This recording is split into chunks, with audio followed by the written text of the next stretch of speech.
अच्छा भी अस्सलाम वालेकुम एवरीवन। आई होप कि आप लोग खैरियत से होंगे और मेरी आवाज़ सुन भी सकते होंगे। ठीक है जी।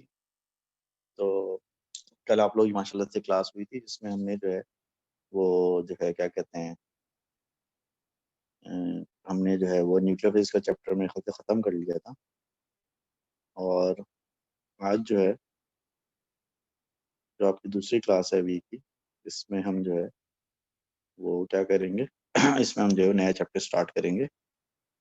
और वो नया चैप्टर जो हम स्टार्ट करेंगे वो हमारा जो नया चैप्टर है उसका नाम क्या है? उसका नाम है क्वांटम फिजिक्स। ठीक है।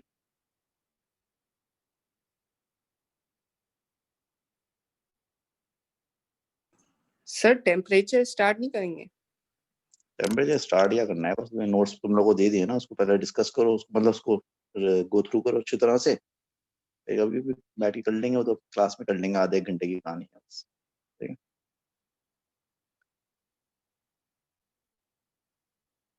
तो जो हमारा आज का जो टॉपिक है जो हम स्टार्ट कर रहे हैं वो क्या कहलाता है? वो कहलाता है क्वांटम फिजिक्स कहलाता है।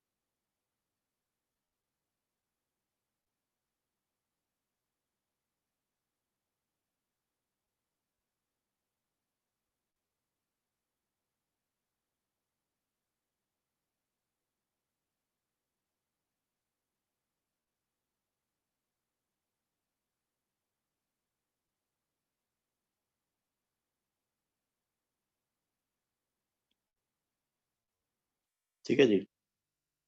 ये हमारा नेक्स्ट टॉपिक है जो कि आज हम स्टार्ट करेंगे, क्वांटम फिजिक्स। आप लोग के पास स्क्रीन शेयर हो रही है, नहीं हो रही है? आप लोग के पास स्क्रीन शेयर हो रही है आप लोगों के पास?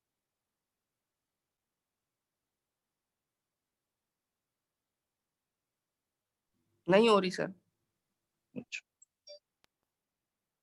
चलें, अब देखें, अब शेयर हो रही है स्क्रीन। अब हो रही है सर, सही है। ऑलराइट। देखिए, जो चैप्टर है क्वांटम फिजिक्स का, इसमें हमें जो मेन टॉपिक जो डिस्कस करने हैं, इसमें पहली चीज हमें डिस्कस करनी है वो कहलाती है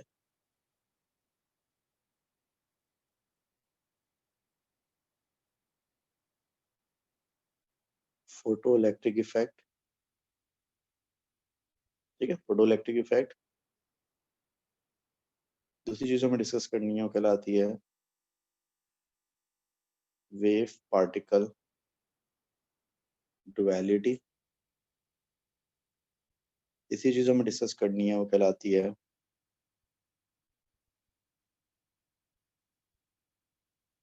एनर्जी लेवल्स इन एटम। और चौथी चीज हमें डिस्कस करनी है वो कहलाती है बैंड थ्योरी। ठीक है। तो ये चार कॉन्सेप्ट्स हैं जो कि हमें इस चैप्टर में डिस्कस करने हैं। फोटो इलेक्ट्रिक इफेक्ट पढ़ने के बाद हम एक वर्कशीट करेंगे। वेव पार्टिकल डुअलिटी पढ़ने के बाद एक वर्कशीट करेंगे। एनर्जी लेवल्स इन एटम पढ़ने के बाद एक वर्कशीट करेंगे। और बैंड थ्योरी पढ़ने के बाद हम एक वर्कशीट करेंगे। तो चार इसमें सब टॉपिक करेंगे हम इस चैप्टर में, और चार जो इसके बाद वर्कशीट्स हमें करनी होंगी क्वांटम फिजिक्स के चैप्टर में। अब देखिए, क्वांटम फिजिक्स के बारे में मैं आपको जो है वो थोड़ा बहुत बताता चलूँ। क्वांटम फिजिक्स जो है, बेसिकली क्वांटम फिजिक्स का जो आगाज हुआ वो इस बात से हुआ कि जो लेट 19th सेंचुरी थी, उसमें जो साइंटिस्ट थे उन्होंने कुछ ऐसे फिनोमेना ऑब्जर्व किए, वो जो कि आपकी जो नॉर्मल उस वक्त की जो फिजिक्स होती है, जिसको आप न्यूटेनियन फिजिक्स कहते थे या आप उसको क्लासिकल फिजिक्स कह सकते हैं। तो उस जमाने की जो न्यूटेनियन फिजिक्स थी या जो क्लासिकल फिजिक्स थी, वो इन फिनोमेना को एक्सप्लेन नहीं कर पाई। मतलब बिल्कुल उसी तरह से जैसे हमारे पास काइनेटिक मॉडल ऑफ मैटर है। अब काइनेटिक मॉडल ऑफ मैटर एक थ्योरी है जिसको आप काइनेटिक मॉलिक्यूलर थ्योरी भी कहते हैं। अब काइनेटिक मॉडल ऑफ मैटर या काइनेटिक मॉलिक्यूलर थ्योरी हमें बताती है कि भाई गैसेस, सॉलिड्स और लिक्विड्स के जो मॉलिक्यूल्स हैं वो किस तरह से बिहेव करते हैं। और फर्ज करेंगे अगर अगले 10 सालों में, 20 सालों में अगर कोई साइंटिस्ट जो है वो मॉलिक्यूल्स का एक ऐसा बिहेवियर जो है वो ऑब्जर्व करे जो कि काइनेटिक मॉडल ऑफ मैटर के जरिए एक्सप्लेन ना किया जा सके, तो फिर इसका मतलब ये होगा कि आपको एक नई थ्योरी की जरूरत है, because you can not explain the behaviour of molecules of using existing postulates of kinetic molecular of theory. तो बिल्कुल इसी तरह से लेट 19th सेंचुरी में जो आपका जो लास्ट क्वार्टर था, उसमें स्पेशली जो है साइंटिस्ट जो थे उन्होंने बहुत सारी ऐसी चीजें ऑब्जर्व की जिनको आप नॉर्मल फिजिक्स, जिसको आप उस वक्त की न्यूटोनियन फिजिक्स कह सकते हैं या उसको क्लासिकल फिजिक्स कह सकते हैं, उसके ज़रिए एक्सप्लेन नहीं कर सकते थे। तो फिर उन फिनोमेना को एक्सप्लेन करने के लिए आपको एक नई फील्ड जो है वो पूरी डेवलप करना पड़ी, और वो जो पूरी नई फील्ड है वो क्या कहलाती है? क्वांटम फिजिक्स कहलाती है। Quantum physics is a very interesting field of physics, और ये इसके ज़रिए आप जो है वो जो है पूरे यूनिवर्स को एक्सप्लेन कर सकते हैं। फिलहाल तो आपकी औकात नहीं है कि क्वांटम फिजिक्स को आप पढ़ सकें, समझ सकें, लेकिन मैं आपको बुनियादी फ़र्क बता सकता हूँ। देखिए, जो नॉर्मल फिजिक्स, जो क्लासिकल फिजिक्स होती है, जिसको आप न्यूटोनियन फिजिक्स भी कहते हैं, और जो क्वांटम फिजिक्स में बेसिक फ़र्क क्या है, वो मैं आपको आसान अल्फाजों में समझा सकता हूँ। देखिए, दुनिया में जो है ना 2 तरह के जो है वो चीज़ें हैं। दुनिया में एक टाइप तो उन चीज़ों की होती है जो कि बड़े मासेज़ हैं और जिनकी स्पीड्स कम होती हैं। और दुनिया में दूसरी चीज़ें वो हैं जिनकी मासेज़ जो है बहुत ही कम होते हैं, नेग्लिजिबल होते हैं, लेकिन उनकी स्पीड्स बहुत एक्स्ट्राऑर्डिनरी होती हैं। मिसाल के तौर पे इंसान, जानवर, प्लैनेट्स, स्टार्स, तो ये सब हैं, ये बड़े-बड़े ऑब्जेक्ट्स हैं, इनके मासेस किलोग्राम्स में होते हैं, million and trillion of kilograms तक भी हो सकते हैं। इनकी स्पीड्स होती हैं वो चंद मीटर पर सेकंड या चंद किलोमीटर पर सेकंड या चंद हज़ार किलोमीटर पर सेकंड तक होती हैं। दूसरी तरफ जो दुनिया है, एक ऐसी दुनिया है जिसमें बहुत ही छोटे पार्टिकल्स हैं, like proton, electron, neutron, photon. ये ऐसे पार्टिकल्स हैं, ये ऐसे ऑब्जेक्ट्स हैं, इनका मासेस नेग्लिजिबल है। इनकी स्पीड्स एक्स्ट्राऑर्डिनरी होती हैं, मतलब इनकी स्पीड्स होती हैं वो मतलब हज़ारों लाखों किलोमीटर पर सेकंड के हिसाब से होती हैं। अब हम जो फिजिक्स पढ़ते आ रहे हैं बचपन से, जो हम न्यूटन्स के लॉज पढ़ते हैं, हम जो ग्रेविटी के बारे में पढ़ते हैं, ये सब कुछ जो है, ये बेसिकली उन ऑब्जेक्ट से लिए हैं जिनके मासेस ज़्यादा हैं और स्पीड्स कम है। लेकिन वो ऑब्जेक्ट जिनकी मासेस बहुत कम है और स्पीड बहुत ज़्यादा है, उनके ऊपर जो है, ये लॉ ऑफ फिजिक्स अप्लाई नहीं होते। मतलब मिसाल के तौर पर अगर मैं आपसे ये कहूँ कि एक शख्स जो है वो एक वक़्त में 2 जगहों पर हो सकता है, तो that doesn't make any sense. आप कहेंगे यार ये कैसे पॉसिबल है? अगर मैं इस क्लास में बैठा हूँ, तो मैं दूसरे क्लास में कैसे हो सकता हूँ? एक वक़्त में एक ही जगह हो सकता हूँ ना। But a subatomic particle can be present at more than one places at the same time. यानी कि एक इलेक्ट्रॉन जो है वो इस क्लास में भी हो सकता है और बड़ी क्लास में भी हो सकता है। I know it does not make any sense, लेकिन ये आपको इस वजह से जो है वो एब्सर्ड लग रहा है बिकॉज आपका जो एक्सपीरियंस है वो क्लासिकल फिजिक्स का एक्सपीरियंस है। क्वांटम फिजिक्स में जो है ना हम ऐसी बहुत सारी चीजें पढ़ते हैं जो कि हमारी अकल से बालातर हैं, and we are still working on it. तो अभी फिलहाल हम जो क्वांटम फिजिक्स का जो इंट्रोडक्टरी जो उसका जो हिसाब किताब है वो पढ़ेंगे। सबसे पहले हम ये पढ़ेंगे कि क्वांटम फिजिक्स को डेवलप करने की जरूरत पड़ी क्यों हमें, ऐसे क्या चीजें थी जिसकी वजह से आपको क्वांटम फिजिक्स डेवलप करना पड़ी। तो उसके लिए सबसे जो पहला और फोरमोस्ट जो इम्पोर्टेंट टॉपिक है वो फोटोइलेक्ट्रिक इफेक्ट है। फोटोइलेक्ट्रिक इफेक्ट वो फिनोमेना था जिसकी वजह से आपको जो है वो क्वांटम फिजिक्स जो है डेवलप करने की जरूरत पड़ी। तो सबसे पहले हम जो स्टार्ट करेंगे वो किससे स्टार्ट करेंगे? हम स्टार्ट करेंगे फोटोइलेक्ट्रिक इफेक्ट से स्टार्ट करेंगे। ठीक है जी, फोटोइलेक्ट्रिक इफेक्ट।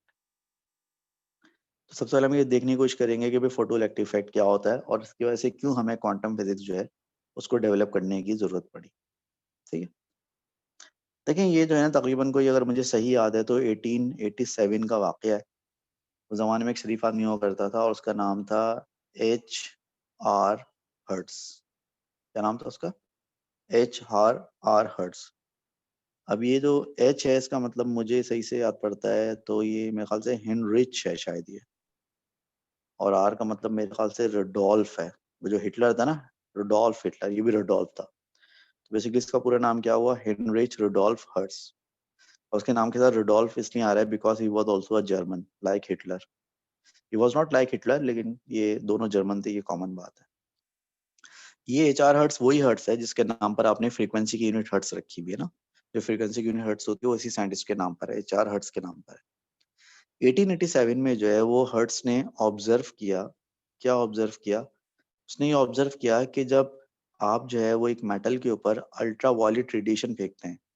कौन सी रेडिएशन? Ultra violet radiation. अब जरा अल्ट्रा वायलेट रेडिएशन को रिकॉल कर लें क्या होती थी। आपको बचपन में पढ़ाया गया था कि कुछ इलेक्ट्रोमैग्नेटिक वेव्स होती हैं, ऑन की इलेक्ट्रोमैग्नेटिक वेव्स की जो वेवलेंथ होती है उसको हमने 7 हिस्सों में डिवाइड किया हुआ है। तो इलेक्ट्रोमैग्नेटिक स्पेक्ट्रम जिसे हम कहते हैं, रेडियो वेव होती है, उसके बाद माइक्रोवेव होती है, उसके बाद जो है वो इंफ्रारेड वेव्स होती हैं, उसके बाद विजिबल लाइट होती है, उसके बाद अल्ट्रा वायलेट होती है, फिर एक्स रेज होती हैं, फिर गामा रेज होती हैं। तो ये जो इलेक्ट्रोमैग्नेटिक वेव्स होती हैं इसमें से अल्ट्रा वायलेट वेव्स को उसने जो है एक मेटल के ऊपर जब फेंका तो उसने देखा कि उसमें से जो है वो इलेक्ट्रॉन्स रिलीज हुए। क्या रिलीज हुए? इलेक्ट्रॉन्स रिलीज हुए। ठीक है। तो ये जो फिनोमेना है कि अल्ट्रा वायलेट रेडिएशन को जब आप फेंकें मेटल के ऊपर और उसमें से इलेक्ट्रॉन्स रिलीज हों, तो ये फिनोमेना जो है ना, इसकी डिटेल्स को जो है वो आपकी क्लासिकल फिजिक्स जो एक्सप्लेन नहीं कर पाई। तो इलेक्ट्रॉन्स के रिलीज होने के तरीके को जो है वो क्लासिकल फिजिक्स क्यों एक्सप्लेन नहीं कर पाई, वो मैं आपको आगे चल के बताता हूँ। लेकिन ये जो एक्सपेरिमेंट है, ये जो फिनोमेना है, ये बेसिकली जो है बेसिस बना आपके क्वांटम फिजिक्स की डेवलपमेंट का। तो मैं अपनी बात को रिपीट करता हूँ कि 1887 में जो है वो एच.आर. हर्ट्ज ने, यानी कि हेनरिच रुडोल्फ हर्ट्ज ने ये ऑब्जर्व किया कि जब radiation, high frequency radiation like ultra violet radiation fall on a metal, तो इलेक्ट्रॉन्स आर रिलीज्ड। तो इस फिनोमेना को हम फोटोइलेक्ट्रिक इफेक्ट कहते हैं। इसको हम फोटो इलेक्ट्रिक इफेक्ट क्यों कहते हैं? क्योंकि देखें इसमें जो फोटो का लफ्ज है, PHOTO, फोटो का जो लफ्ज है, फोटो मीन्स है लाइट यानी कि रेडिएशन, इलेक्ट्रिक का मतलब है इलेक्ट्रॉन्स, यानी कि लाइट की गिरने की वजह से, रेडिएशन के जो है वजह से इलेक्ट्रॉन्स का रिलीज होना, that is called photo electric effect. तो फोटो इलेक्ट्रिक इफेक्ट क्या है कि जब आप किसी हाई फ्रिक्वेंसी रेडिएशन को, लाइक अल्ट्रा वायलेट को, जब आप जो है वो किसी मेटल के ऊपर फेंकते हैं, तो मेटल उस रेडिएशन को एब्जॉर्ब करती है और उसकी वजह से इलेक्ट्रॉन्स जो है वो मेटल के अंदर से रिलीज होते हैं। तो इस फिनोमेना को हम फोटो इलेक्ट्रिक इफेक्ट कहते हैं। ठीक है, पहली बात तो ये कि फोटो इलेक्ट्रिक इफेक्ट होता क्या है। फोटो इलेक्ट्रिक इफेक्ट ये होता है कि व्हेन हाई फ्रीक्वेंसी रेडिएशन, ठीक है, when high frequency radiation fall on a metal surface,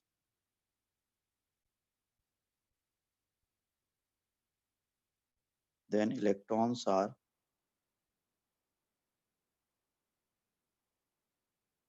released. This is called photoelectric effect. तो इस चीज को हम क्या कहते हैं? इस चीज को हम फोटोइलेक्ट्रिक इफेक्ट कहते हैं। ठीक है, तो मकसद कहने का ये हुआ कि भाई फोटोइलेक्ट्रिक इफेक्ट का मतलब क्या है कि जब हाई फ्रीक्वेंसी रेडिएशन जो है वो किसी मेटल सरफेस पे गिरती है, हाई फ्रीक्वेंसी रेडिएशन,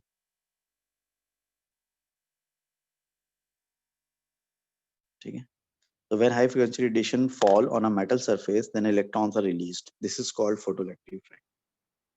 तो जब आप किसी मेटल की सरफेस पर हाई फ्रीक्वेंसी रेडिएशन फेंकेंगे तो इलेक्ट्रॉन्स रिलीज होंगे। इस फिनोमेना को फोटोइलेक्ट्रिक इफेक्ट कहते हैं। बाय द वे, सरफेस का मेटल होना जरूरी नहीं है, लेकिन फिलहाल हम सिर्फ मेटल्स पे ही फोकस कर रहे हैं। जब किसी मेटेलिक सरफेस पे आप कोई high frequency radiation like ultra violet, x rays और इवन विजिबल लाइट भी फेंकेंगे, तो उससे क्या होगा? इलेक्ट्रॉन्स जो है वो रिलीज होंगे। अच्छा, ये बात ध्यान में रखें कि हाई फ्रीक्वेंसी रेडिएशन का मतलब क्या होता है। फ्रीक्वेंसी रेडिएशन का मतलब होता है, देखें, ये जो मैंने सातों इलेक्ट्रोमैग्नेटिक वेव्स रखी हैं, इसमें से रेडियो वेव की खास बात क्या है कि इसकी वेवलेंथ हाईएस्ट होती है लेकिन फ्रीक्वेंसी लोएस्ट होती है, और गामा रेज जो है, इनकी वेवलेंथ लोएस्ट होती है लेकिन फ्रीक्वेंसी हाईएस्ट होती है। तो समझ लें कि ये जो शुरू की तीन है, ये आपकी लो फ्रीक्वेंसी वेव्स हैं, और आखिर की तीन जो है ये हाई फ्रीक्वेंसी वेव हैं। और लाइट जो है वो समझ लें इंटरमीडिएट है, वो लो फ्रीक्वेंसी और हाई फ्रीक्वेंसी दोनों के बीच में आती है। तो इसमें हाई फ्रीक्वेंसी रेडिएशन का मतलब होगा ultra violet, x rays, gamma rays और इवन लाइट रेज। तो ये जब किसी मेटल की सरफेस पे गिरेंगी तो उससे इलेक्ट्रॉन्स रिलीज होंगे। लेकिन अगर आपको इंफ्रारेड या माइक्रोवेव या रेडियो वेव फेंकेंगे तो मोस्ट प्रोबेबली रिलीज नहीं होंगे। अच्छा, मैं मोस्ट प्रोबेबली क्यों कह रहा हूँ, ये भी आगे चल के आपको खुद ही एक्सप्लेन होगा कि मैं मोस्ट प्रोबेबली का लफ्ज क्यों इस्तेमाल कर रहा हूँ। बट एनीवेज, बॉटम लाइन ये है कि जब हाई फ्रीक्वेंसी रेडिएशन जो है वो किसी मेटल की सरफेस पे गिरती है तो उससे इलेक्ट्रॉन्स बाहर निकलते हैं। इस चीज को हम फोटोइलेक्ट्रिक इफेक्ट कहते हैं। अब हम जरा इस चीज को समझते हैं कि इसकी डिटेल में चलते हैं कि इलेक्ट्रॉन्स क्यों रिलीज हो रहे हैं, इलेक्ट्रॉन्स के रिलीज होने का क्या मतलब है, और इलेक्ट्रॉन्स के रिलीज होने से आपको क्वांटम फिजिक्स की जरूरत क्यों पड़ गई, यानी कि क्लासिकल फिजिक्स के साथ क्या प्रॉब्लम है इलेक्ट्रॉन्स के निकलने को, या क्लासिकल फिजिक्स बात को क्यों नहीं एक्सप्लेन नहीं कर पाई। सबसे पहले तो आप ये देखें कि जब ये एक्सपेरिमेंट हुआ, ऑब्जर्व किया इसने, GM हर्ट्ज ने, तो उसने रदरफोर्ड के साथ मिलकर जो है कुछ मजीद एक्सपेरिमेंट्स किए इस चीज को मजीद इन्वेस्टिगेट करने के लिए। सबसे पहले उन्होंने क्या किया, उन्होंने ये किया कि उन्होंने एक जो है वो एक वैक्यूम ट्यूब बनाई, जिसको आप क्रुक्स ट्यूब भी कहते हैं या कैथोड रे ट्यूब भी कहते हैं। तो उन्होंने एक ग्लास की वैक्यूम ट्यूब बनाई एक, ठीक है, ये उन्होंने एक वैक्यूम ट्यूब बनाई, और ये वैक्यूम ट्यूब किस चीज की है? ये वैक्यूम ट्यूब जो है ग्लास की वैक्यूम ट्यूब है, और ये बहुत मोटा ग्लास था जो कि प्रेशर को टॉलरेट कर सकता है। वैक्यूम ट्यूब इसको इसलिए कह रहे हैं क्योंकि उसके अंदर वैक्यूम है, इसके अंदर एयर नहीं है इसके अंदर, ठीक है। फिर उन्होंने इस वैक्यूम ट्यूब के अंदर दो मेटल के पीसेस लगाए। मेटल के एक पीस को उन्होंने कनेक्ट कर दिया किससे? बैटरी के पॉजिटिव से, और मेटल के दूसरे पीस को उन्होंने कनेक्ट कर दिया बैटरी के नेगेटिव से। और यहाँ पे उन्होंने लगाया एक सेंसिटिव गैल्वानोमीटर। क्या लगाया? Sensitive galvanometer. ये गैल्वेनोमीटर क्या होता है? गैल्वेनोमीटर समझ लें एमीटर होता है, यानी ये करंट नापता है, लेकिन ये बहुत सेंसिटिव होता है कंपेयर टू एमीटर। यानी कि एमीटर के मुकाबले में ये बहुत छोटा करंट भी जो है मेजर कर सकता है। इसमें हम करंट को मेजर तो फिलहाल नहीं कर रहे हैं, लेकिन ये कि अगर इसे नीडल अगर थोड़ी सी भी डिफ्लेक्ट करेगी तो उसका मतलब है कि हाँ भाई करंट जो है सर्किट में से फ्लो कर रहा है। अब चूंकि इस वाली साइड को आपने बैटरी के नेगेटिव से जोड़ा हुआ है तो ये क्या कहलाएगा? ये कहलाएगा कैथोड। और चूंकि इस वाले इलेक्ट्रोड को आपने बैटरी के पॉजिटिव से जोड़ा हुआ है तो ये क्या कहलाएगा? ये कहलाएगा एनोड कहलाएगा। ठीक है, अभी फिलहाल जो है अगर आप देखें तो सर्किट इनकम्प्लीट है, क्योंकि आपने बैटरी का एक तरफ कैथोड से जोड़ा हुआ है, एक तरफ एनोड से जोड़ा हुआ है, और कैथोड एनोड के बीच में क्या है? कैथोड एनोड के बीच में वैक्यूम है, कुछ भी नहीं है। तो there should be no current and no current should be registered by the sensitive galvanometer right now. फिर हमने क्या किया? हमने ये किया कि हमने जो ये हमारा कैथोड था ना, इस कैथोड के ऊपर हमने हाई फ्रीक्वेंसी रेडिएशन को फेंका, लाइक अल्ट्रावायलेट। ठीक है, तो जब हमने हाई फ्रीक्वेंसी रेडिएशन को जो है वो इस कैथोड के ऊपर फेंका तो क्या हुआ? हमने देखा कि सेंसिटिव गैल्वेनोमीटर जो है वो it shows some deflection. Now it shows some deflection का मतलब ये है कि ये शो कर रहा है कि हाँ भी इसमें से कुछ करंट पास हो रहा है। अब इस सर्किट में से करंट पास होने की जो जस्टिफिकेशन है वो क्या हो सकती है?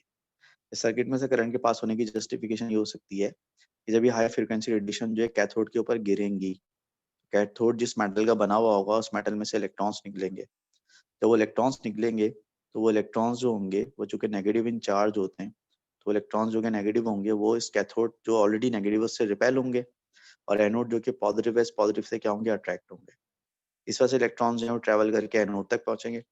जब कैथोड से इलेक्ट्रॉन्स निकलकर एनोड तक पहुंचेंगे तो क्या होगा? सर्किट कंप्लीट हो जाएगा, यानी कि करंट पास होने लगेगा, और जो आपका गैल्वेनोमीटर है वो एक डिफ्लेक्शन शो करेगा। ठीक है, तो हमने क्या किया? हमने ये किया कि हमने जो कैथोड लिया ये हमने हर मेटल का कैथोड लिया, यानी कि हमने जो है हर मेटल का कैथोड बनाया और उसको यहाँ पर इस्तेमाल किया। तो जब हमने हर मेटल का कैथोड यहाँ पर इस्तेमाल किया तो हर मेटल के कैथोड से जो इलेक्ट्रॉन्स रिलीज हुए गैल्वेनोमीटर ने डिफ्लेक्शन शो किया।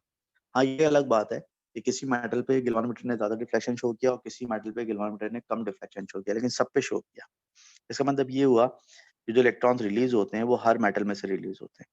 और उसका दूसरा मतलब ये हुआ कि जो फोटो इलेक्ट्रिक इफेक्ट का फिनोमेना है it is independent of the metal, यानी कि आप कोई भी मेटल यूज करें फोटो इलेक्ट्रिक इफेक्ट का जो फिनोमेना है वो हर मेटल के साथ होगा।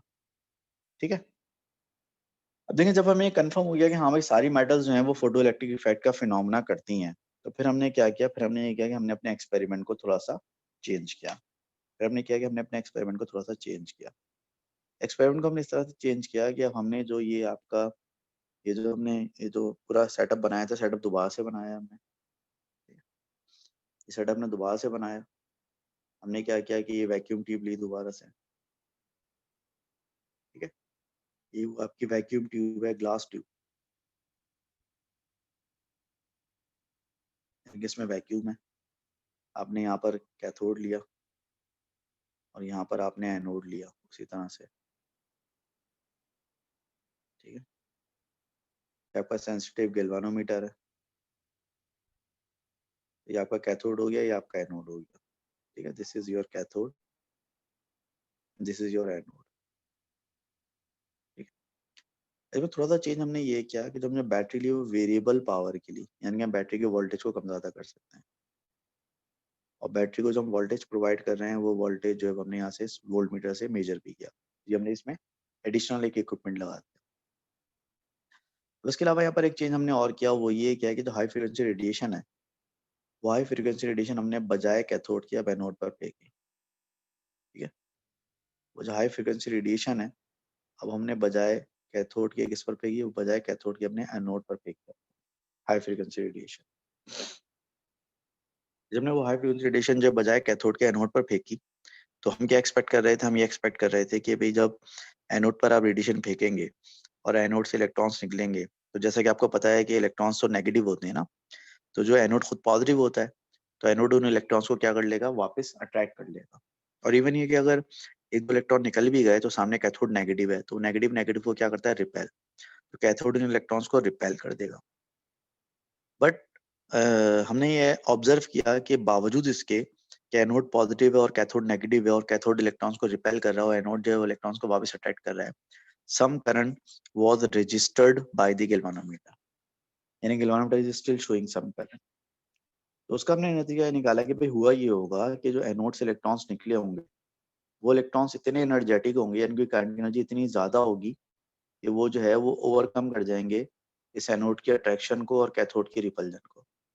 तो बावजूद ऑपोजिट फोर्स के ये जो इलेक्ट्रॉन्स हैं इनकी करंट की एनर्जी इतनी ज्यादा होगी कि ये ओवरकम कर लेंगे इस ऑपोजिट फोर्स को और ये कैथोड तक पहुंच जाएंगे, जिसकी वजह से ये जो है करंट रजिस्टर हो रहा है।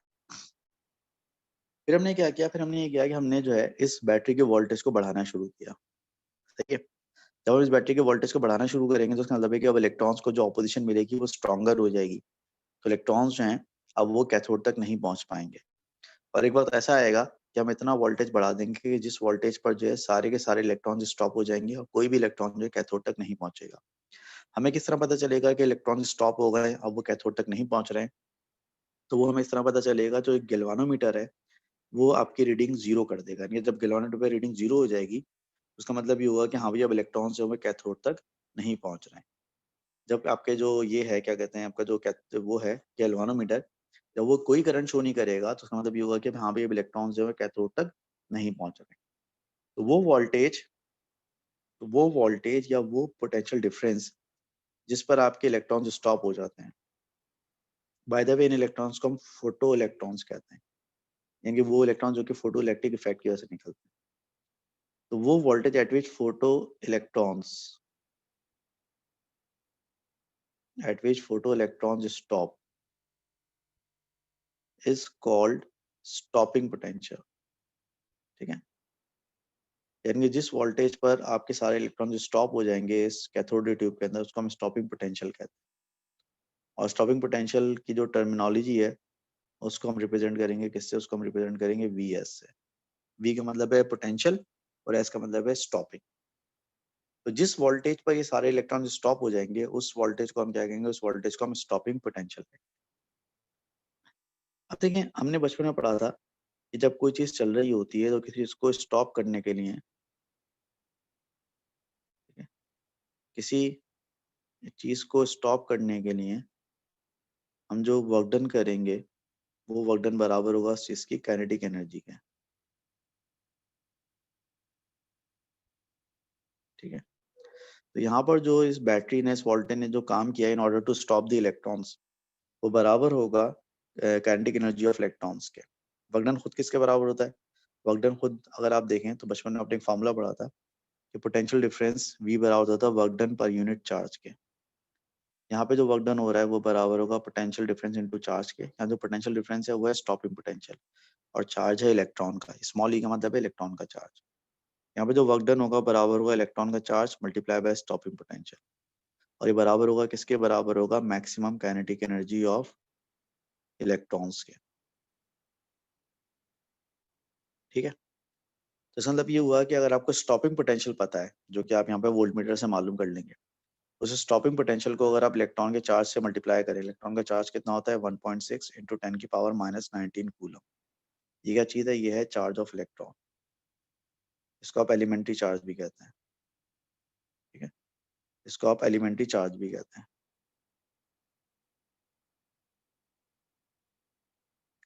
तो अगर आप चार्ज ऑफ इलेक्ट्रॉन को स्टॉपिंग पोटेंशियल से मल्टीप्लाई करें तो ये maximum kinetic energy of electrons आ जाएगी।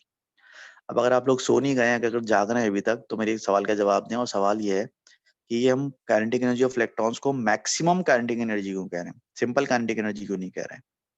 इस सवाल का जवाब आपको माइक अनम्यूट करके देना है। यहाँ पर जो वर्क डन हुआ है वो काइनेटिक एनर्जी ऑफ इलेक्ट्रॉन्स के सिंपली बराबर क्यों नहीं है? वो मैक्सिमम काइनेटिक एनर्जी का लफ्ज हम क्यों इस्तेमाल कर?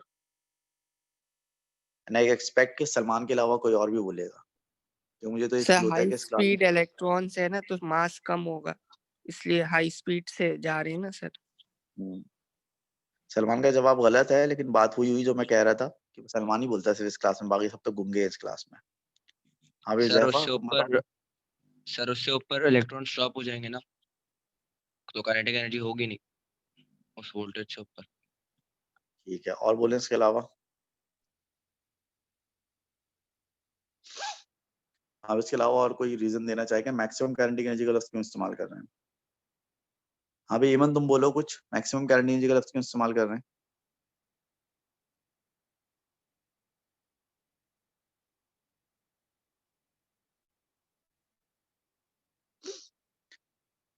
फैजान तुम बोलो बेटा कुछ, मैक्सिमम काइनेटिक एनर्जी का लफ्ज क्यों इस्तेमाल कर रहे हैं हम यहाँ पर? सर क्योंकि स्टॉपिंग पोटेंशियल यूज हो रहा है, स्टॉपिंग पोटेंशियल पे काइनेटिक एनर्जी उसकी हाईएस्ट होगी। नहीं। लाइबा तुम बोलो कुछ, Laiba Nadeem, maximum kinetic energy का लफ्ज क्यों इस्तेमाल कर रहे हैं हम यहाँ पर?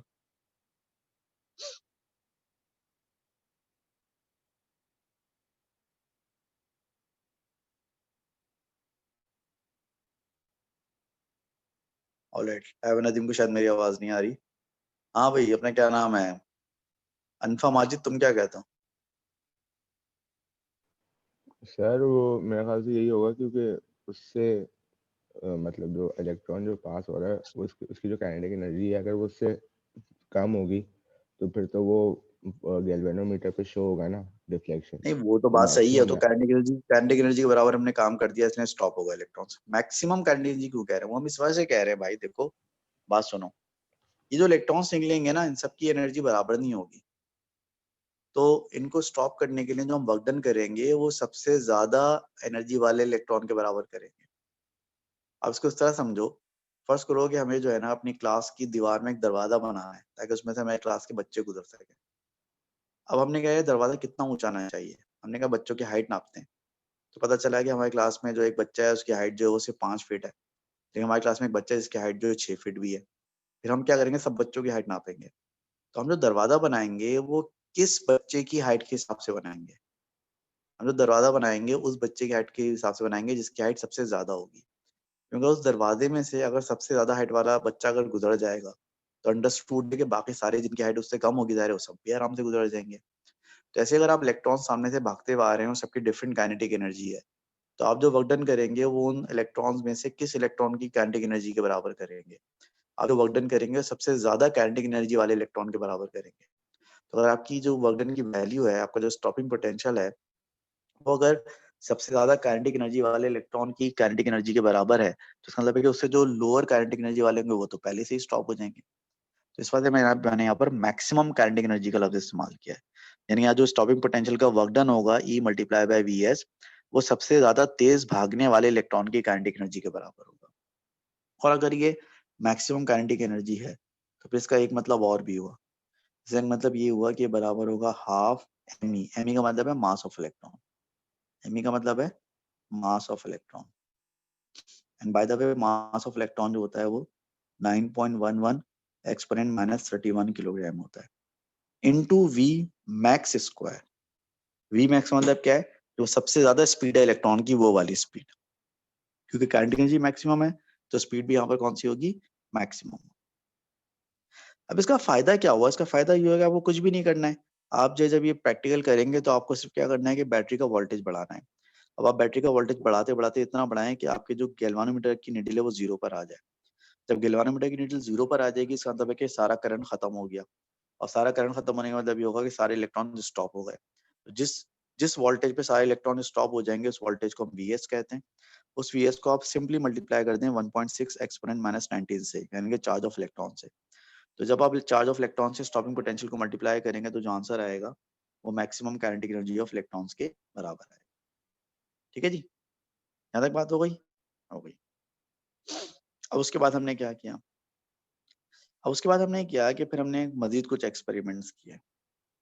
हम जो हाई फ्रिक्वेंसी रेडिएशन यूज कर रहे हैं, ठीक है, हम जो हाई फ्रिक्वेंसी रेडिएशन यूज कर रहे हैं, इस हाई फ्रिक्वेंसी रेडिएशन की जो है ना दो प्रॉपर्टीज हैं। एक इस हाई फ्रिक्वेंसी रेडिएशन की फ्रीक्वेंसी है और एक इस हाई फ्रिक्वेंसी रेडिएशन की इंटेंसिटी है। ठीक है, एक जो है वो हाई फ्रिक्वेंसी रेडिएशन की फ्रीक्वेंसी है और एक जो हाई फ्रिक्वेंसी रेडिएशन की इंटेंसिटी है। आपने दोनों चीजें पढ़ी हुई है, फ्रीक्वेंसी और इंटेंसिटी, लेकिन मैं आपको आसान अल्फाजों में एक्सप्लेन करता हूँ ताकि आगे टॉपिक को समझने में आपको मुश्किल ना हो। तो फ्रीक्वेंसी का मतलब ये है कि अगर फर्ज करें मेरे पास अल्ट्रा वायलेट है और मैं अल्ट्रा वायलेट से अगर एक्सरेज की तरफ चला जाऊँ, या अल्ट्रा वायलेट से अगर मैं विजिबल लाइट की तरफ चला जाऊँ, तो अल्ट्रा वायलेट से अगर मैं विजिबल लाइट की तरफ जाऊंगा तो मैंने फ्रीक्वेंसी कम कर दी, और अल्ट्रा वायलेट से मैं एक्सरेज की तरफ आऊंगा तो मैंने फ्रीक्वेंसी बढ़ा दी। इसको आप इस तरह भी समझ सकते हैं कि अगर मेरे पास विजिबल लाइट है तो विजिबल लाइट के 7 कलर होते हैं। ठीक है, पहला कलर क्या होता है, रेड, फिर होता है ऑरेंज, फिर होता है येलो, फिर होता है ग्रीन, फिर होता है ब्लू, फिर होता है इंडिगो और फिर होता है वॉयलेट। तो if I move from red to green, तो मैं क्या कर रहा हूँ, फ्रीक्वेंसी को बढ़ा रहा हूँ। But if I move from indigo to orange, तो फ्रीक्वेंसी क्या हो रही है, कम हो रही है। समझ रही है बात? ये तो हो गई फ्रीक्वेंसी। इंटेंसिटी मतलब होता है अमाउंट ऑफ रेडिएशन। फर्स्ट करें कि अगर मेरे पास जो है वो एक बल्ब है किसी रेडिएशन का, तो इसमें से एक इंटेंसिटी बाहर आ रही है। इन फर्स्ट करें अगर मुझे ऐसी, जैसे मैं 2 बल्ब अगर ऑन कर दूं, तो मेरी इंटेंसिटी क्या होगी, मेरी इंटेंसिटी डबल होगी। तो फ्रीक्वेंसी का मतलब ये है कि रेडिएशन की फ्रीक्वेंसी, जो कि बेसिकली इलेक्ट्रोमैग्नेटिक स्पेक्ट्रम में जो फ्रीक्वेंसी होती है वो, और इंटेंसिटी का मतलब है कि अमाउंट ऑफ रेडिएशन जो कि किसी भी सोर्स में से रिलीज हो रहा है। मैं आपको इसकी मिसाल देता हूँ। फर्स्ट करें कि हमारे पास एक बल्ब है, ठीक है, और ये बल्ब क्या रिलीज करता है, ये बल्ब जो अल्ट्रावायलेट रिलीज करता है। अगर यही बल्ब, सेम पावर का बल्ब, अगर जो है वो विजिबल लाइट जो है वो रिलीज करने लगे, तो अगर आप अल्ट्रावायलेट के बल्ब से विजिबल लाइट के बल्ब की तरफ जाते हैं, तो आपने फ्रीक्वेंसी को क्या कर दिया, आपने फ्रीक्वेंसी को डिक्रीज कर दिया, क्योंकि अल्ट्रावायलेट के मुकाबले में विजिबल लाइट की फ्रीक्वेंसी कम होती है। अगर आप एक विजिबल लाइट के बल्ब से अगर अल्ट्रावायलेट के बल्ब की तरफ शिफ्ट हो जाएं, तो आपने फ्रीक्वेंसी को क्या कर दिया, आपने फ्रीक्वेंसी को इंक्रीज कर दिया, because the frequency of ultraviolet radiation is much more than the frequency of visible light. On the other hand, अगर फर्स्ट के मेरे पास एक बल्ब है और ये अल्ट्रावायलेट का बल्ब है, एक बल्ब है। अब अगर मैं अल्ट्रावायलेट के ऐसे 2 बल्ब जो है अगर ऑब्टेन कर लूँ, ठीक है, अगर मैं अल्ट्रावायलेट के ऐसे 2 बल्ब अगर अगर ऑब्टेन कर लूँ, तो एक बल्ब से 2 बल्ब की तरफ जाने का मतलब ये है कि आपने इंटेंसिटी को क्या कर दिया, आपने इंटेंसिटी को इंक्रीज कर दिया। ठीक है, तो बॉटम लाइन ये है कि आप जब किसी भी रेडिएशन का अमाउंट बढ़ा देंगे, तो बेसिकली आप उसकी इंटेंसिटी बढ़ा रहे होंगे। लेकिन अगर आप रेडिएशन को और चेंज कर देंगे, तो आप उसकी फ्रीक्वेंसी को चेंज कर देंगे। अब हमारे पास फर्ज करें ये दोनों चीजें हमारे कंट्रोल में, हम चाहे तो फ्रीक्वेंसी भी चेंज कर सकते हैं रेडिएशन की, कम ज्यादा कर सकते हैं। अगर हम चाहें तो हम इंटेंसिटी ऑफ रेडिएशन जो है वो भी कम ज्यादा कर सकते हैं। अब हमने क्या किया, हमने ये किया कि हमने फ्रीक्वेंसी और इंटेंसिटी को चेंज किया और हमने 2 चीजें नापी। एक चीज हमने नापी स्टॉपिंग पोटेंशियल, ठीक है, एक चीज हमने नापी स्टॉपिंग पोटेंशियल, ठीक है। देखिए स्टॉपिंग पोटेंशियल क्या चीज है, स्टॉपिंग पोटेंशियल जो है Vs है। स्टॉपिंग पोटेंशियल मतलब है कि वो पोटेंशियल जिस पर इलेक्ट्रॉन स्टॉप हो जाते हैं। और दूसरी चीज हमने क्या नापी, दूसरी चीज हमने नापी फोटो इलेक्ट्रिक करंट। क्या नापा भाई, फोटो इलेक्ट्रिक करंट, उसको हम शो कर रहे हैं आई से। और फोटो इलेक्ट्रिक करंट और जो स्टॉपिंग पोटेंशियल है, दोनों कैसे पता चलेंगे। जो स्टॉपिंग पोटेंशियल है वो रीडिंग ऑफ वोल्ट मीटर होगी, जो आपने पिछली अरेंजमेंट में लगाई थी। और जो फोटो इलेक्ट्रिक करंट होगा वो क्या होगा, वो रीडिंग ऑफ गैल्वानोमीटर होगा, जो कि आपने पिछली वाली डायग्राम में लगाया था। मैं पिछले डायग्राम से आपको दिखा सकूं अगर ये चीज है, तो इसका मतलब बेसिकली क्या है,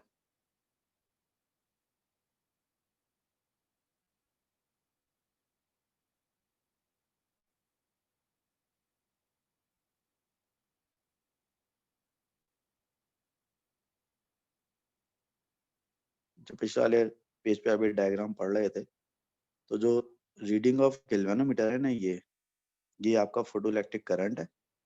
और जो रीडिंग ऑफ वोल्ट मीटर है ना, ये आपका क्या है, ये आपका जो है स्टॉपिंग पोटेंशियल है, और ये फोटो इलेक्ट्रिक करंट है। ठीक है, अब हमने क्या किया, हमने एक एक्सपेरिमेंट किया। ये किया कि पहले हमने सबसे पहले ये किया कि हमने जो high frequency radiation the, when intensity of radiation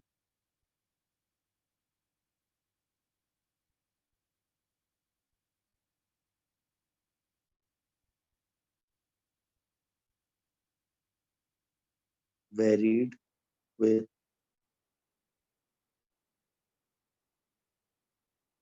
intensity of radiation is varied and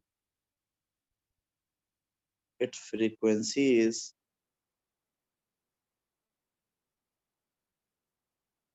kept constant। यानी कि आपने क्या किया, आप जो एक्सपेरिमेंट कर रहे थे ना अभी ऊपर, इस एक्सपेरिमेंट में आपने जो है वो इंटेंसिटी को जो है वो वेरी किया, लेकिन फ्रीक्वेंसी को कांस्टेंट रखा। मिसाल के तौर पे अगर आप अल्ट्रावायलेट यूज कर रहे थे, तो आप अल्ट्रावायलेट ही यूज कर रहे हैं, यानी कि आप फ्रीक्वेंसी चेंज नहीं कर रहे। फर्स्ट आप पहले एक बल्ब यूज कर रहे थे अल्ट्रावायलेट का, तो अब आप 2 बल्ब यूज कर रहे हैं अल्ट्रावायलेट। यानी कि आप इंटेंसिटी ऑफ रेडिएशन को चेंज कर रहे हैं लेकिन आप फ्रीक्वेंसी ऑफ रेडिएशन को जो है वो नहीं छेड़ रहे हैं। फ्रीक्वेंसी ऑफ रेडिएशन वही रहेगी जो पहले थी, लेकिन जो इंटेंसिटी ऑफ रेडिएशन है उसको हम वेरी करें। अब फर्ज करें कि हमने क्या किया कि हमने जब ये एक्सपेरिमेंट किया तो फिर हमने एक ग्राफ बनाया। उस ग्राफ के एक्सिस पे हमने क्या लिया, उस ग्राफ के एक्सिस पे हमने लिया पोटेंशियल यानी कि वोल्टमीटर की रीडिंग, जो आपका वोल्टमीटर है ना उसकी रीडिंग लिया हमने एक्स एक्सिस पे।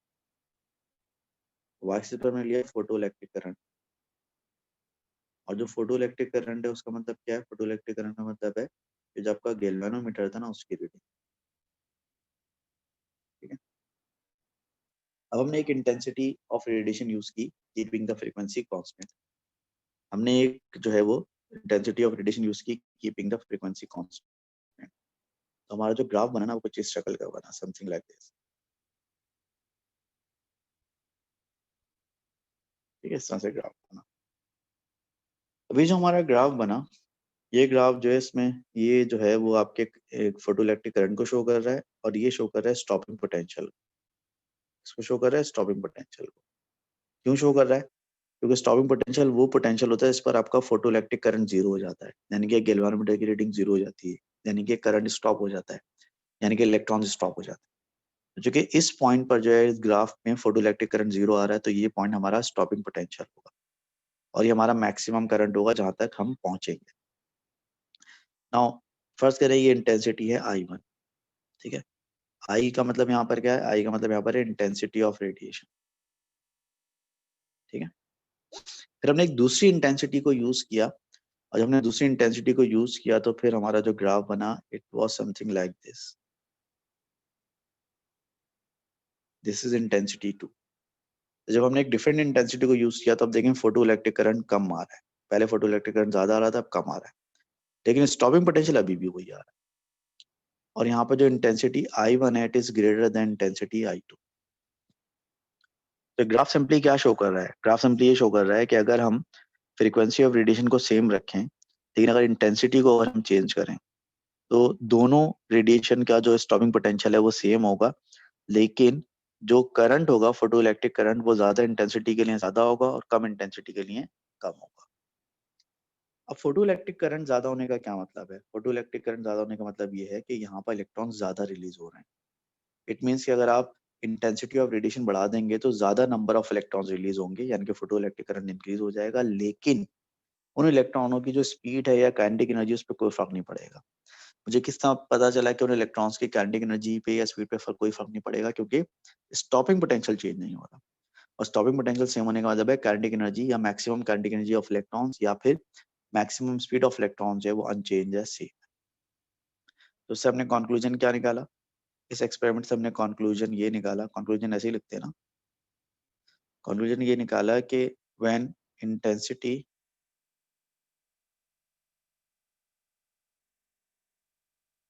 of radiation increases at constant frequency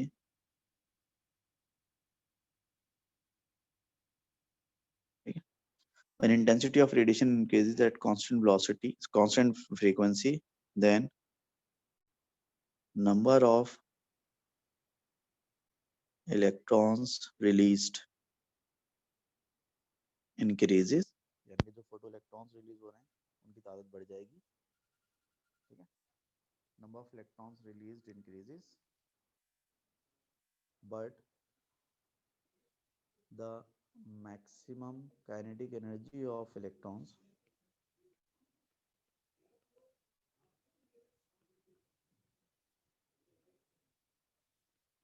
remains the same। लेकिन जो इलेक्ट्रॉन्स की काइनेटिक एनर्जी है उस पर कोई फर्क नहीं पड़ता। ठीक है, ये हमने कंक्लूजन निकाला इस एक्सपेरिमेंट का।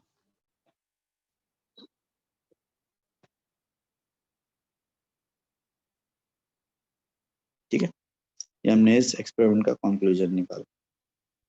ठीक है, उसके बाद फिर हमने क्या किया, फिर उसके बाद हमने एक दूसरा एक्सपेरिमेंट किया।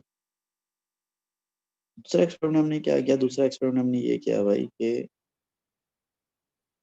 when frequency of radiation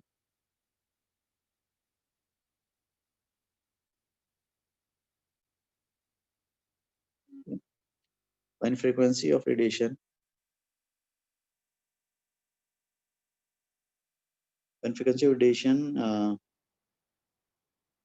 is varied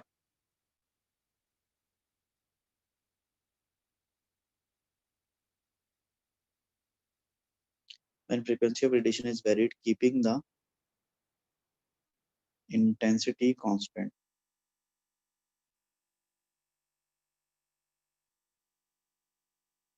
ठीक है, अब हमने क्या किया, अब हम इंटेंसिटी को कांस्टेंट रखेंगे लेकिन फ्रीक्वेंसी को वेरी करें।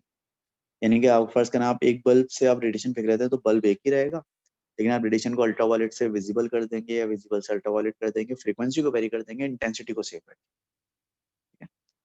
आप फ्रीक्वेंसी को जो है वो वेरी करेंगे लेकिन इंटेंसिटी को आप क्या रखेंगे, इंटेंसिटी को आप सेम रखेंगे। तो फिर क्या हुआ, देखें, फिर ये हुआ कि आपने जब ये दोबारा से ग्राफ बनाया, वही ग्राफ, कौन सा ग्राफ, पोटेंशियल का और फोटोइलेक्ट्रिक करंट का ग्राफ। ठीक है, आपने पोटेंशियल का और जो फोटोइलेक्ट्रिक करंट का ग्राफ बनाया, तो अब जो ग्राफ बना वो कैसा बना, अब जो ग्राफ बना वो इस शक्ल का बना, देखिएगा जरा और से, इस तरह से। ये आपका जो है फ्रीक्वेंसी 1 पे बना, एफ का मतलब यहाँ पर क्या है, एफ का मतलब यहाँ पर फ्रीक्वेंसी है।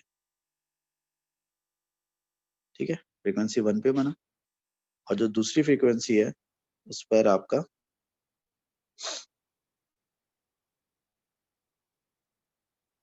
इस तरह से करके बना, ये फ्रीक्वेंसी 2। तो ये जो स्टॉपिंग पोटेंशियल है, ये स्टॉपिंग पोटेंशियल जो है, ये स्टॉपिंग पोटेंशियल किसका आ रहा है, ये स्टॉपिंग पोटेंशियल फ्रीक्वेंसी 1 का आ रहा है, और ये जो स्टॉपिंग पोटेंशियल आ रहा है फ्रीक्वेंसी 2 का। और यहाँ पे जो फ्रीक्वेंसी 1 है it is greater than frequency 2। तो देखिए आसान ज़बान में यहाँ पर क्या हो रहा है, आसान ज़बान में ये हो रहा है कि जब हमने ज्यादा फ्रीक्वेंसी यूज की है F1, तो स्टॉपिंग पोटेंशियल ज्यादा आ रहा है लेकिन करंट कम आ रहा है।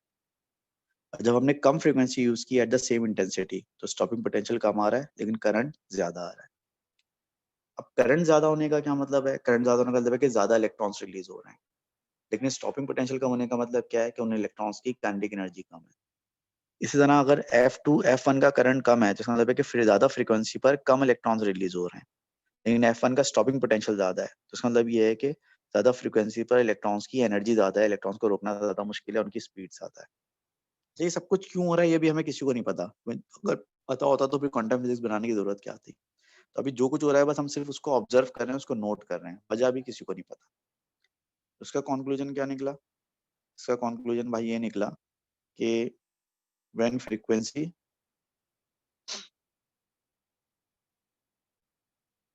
of radiation is increased,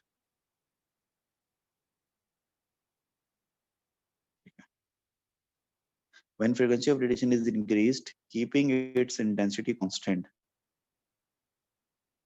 okay? Keeping its intensity constant. When frequency of radiation is increased, keeping its frequency intensity constant, then the number of electrons released decreases. Okay? The number of electrons released decreases.